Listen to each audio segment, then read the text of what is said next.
Channel S digital থেকে সবাইকে জানাচ্ছি স্বাগত।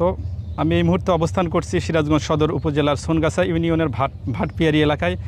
দর্শক, এখানে কিন্তু বেশ কয়েকদিন ধরে পানি বৃদ্ধি পাওয়ার কারণে কিন্তু তীব্র ভাঙন শুরু হয়েছে এই নদী তীরবর্তী এলাকায়।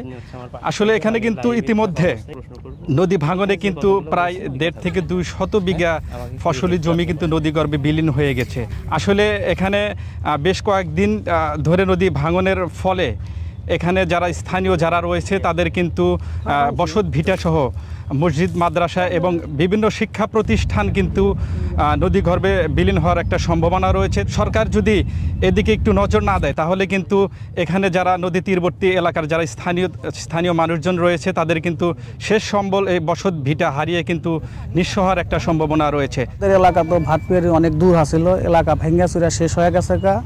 বস্তা ফালানোর জন্য ঠিকাদাররা আসিল, তারা হিসাব কিছু বস্তা ফালাইলো, পরে বন্ধ করে দিছে। এখন তো ভাঙ্গুনি বেশি ভাই, এলাকার লোকজন গরিব গরিব লোক, আমরা কনে জামু, আমার কোনো জায়গা বাসা নাই।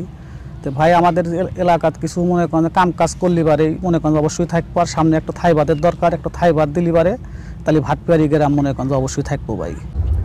মানুষের অনেক জমি জমা নদীর ভিতরে আস, তারা আবাদ বসত করতে পারতেছে না, সব চলে গেছে, তারা চাষাবাদ আর করতে পারে না। কিন্তু এখন নদী অনেক দূরে চলে আসছে, যদি ভেঙে যায় মানুষ, অসহায় মানুষ, অনেকের ঘর বাড়ি নাই, জায়গা জমি নাই, তারা কোথায় যেয়ে দাঁড়াবে? নদীর কিছুদিন কাজ চললো, তাও বন্ধ হয়ে গেল। যদি সেটিং ভেঙে যায় তাহলে আর ঠেকানো সম্ভব হবে না।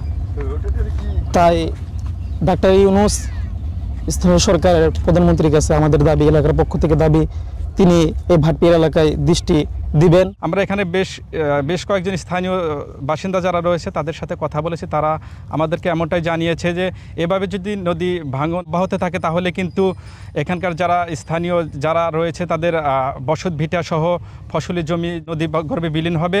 তাই তারা বর্তমান অন্তর্বর্তীকালীন সরকারের কাছে একটা দাবি জানিয়েছেন যে এই এলাকায় যেন একটি স্থায়ী বাঁধ নির্মাণ করা হয়। এই ছিল আমার কাছে সিরাজগঞ্জ থেকে নদী ভাঙনের সর্বশেষ তথ্য।